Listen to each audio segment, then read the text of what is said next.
යාළුවනේ අද අපි හදාගමු මගේ විදිහට නාසි කුරාන්න එක. ගයිස් අපි එහෙනම් මේකට ඕනේ බඩු ටික ලෑස්ති කරගමු. මේකට අපිට ඕනේ අමු මිරිස්, ඉඟුරු, සුදු ලුණු, වියලි මිරිස් මේ ටික අපි ඔක්කොම ග්‍රයින්ඩ් කරගන්න ඕනේ තෙලේ බදලා. අපි දැන් අපේ නාසි පේස්ට් එක හදාගමු. මම මුලින්ම මේකට තෙල් දාගත්තා. ඊළඟට දැන් දාගන්න ඕනේ මේකට ඉඟුරු. ඊළඟට අමුරු මිරිස්. ඊළඟට සුදු ලුණු, වියලි මිරිස්. මේ ටික අපි ඔක්කොම හොඳට තෙලේ බද ගන්න ඕනේ. මේක ඊට පස්සේ අපි ග්‍රයින්ඩ් කරගන්න ඕනේ.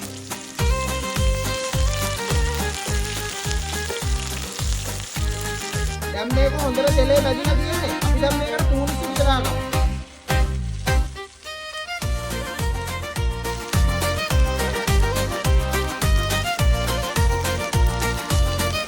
දැන් මේ හදාගත්ත නාසි පේස්ට් එක ග්‍රයින්ඩ් කරගන්න ඕනේ.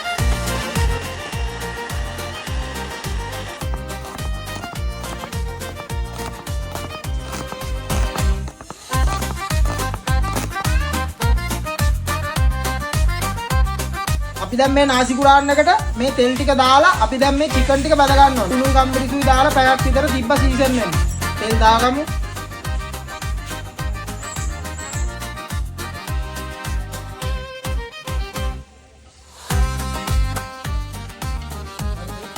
මස් එක බැදගෙන ඉවරයි. මේකට දැල්ල වගේ දේවලුත් දාගන්න පුළුවන්.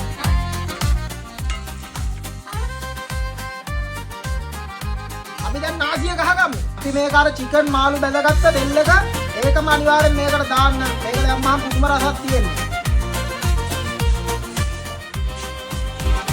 අපි පිටතර දාගමු මේකට.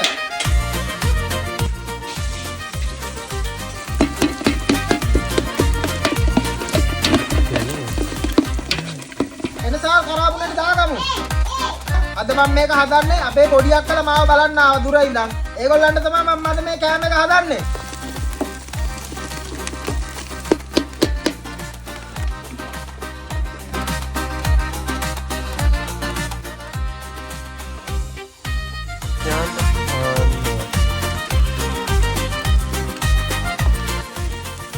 අපේ නාසි පේස්ට් එක දාගමු.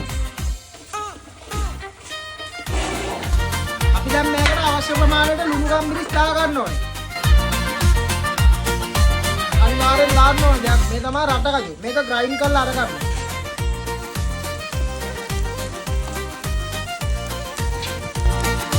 අපි දැන් මේ බත් එක මේකට දාගමු. මම මේක හැදුවේ තනිකරම ෆ්‍රෙෂ් මිල්ක් දාලා. මේ නාසික පට්ටම රසක් තියෙන්නේ. මම මේ වගේ බත් බෝල් 3ක් දානවා. දැන් මම මේ දාගත්ත පහේ ටිකට.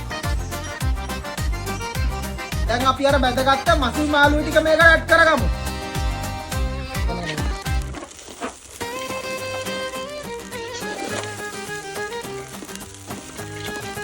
මේක නාසි කුරාන්න එකක් වෙන්න ඕන නම් මේකට අනිවාර්යයෙන්ම ඩාර්ක් සෝයා සෝස් වලින් දා ගන්න ඕනේ. thickness එක වැඩි ඒක දා ගන්න එක මාරම රසයි ඒක දාගත්තාම. ඉතින් අන්තිමට මේකට ලීස් ටික දාගමු.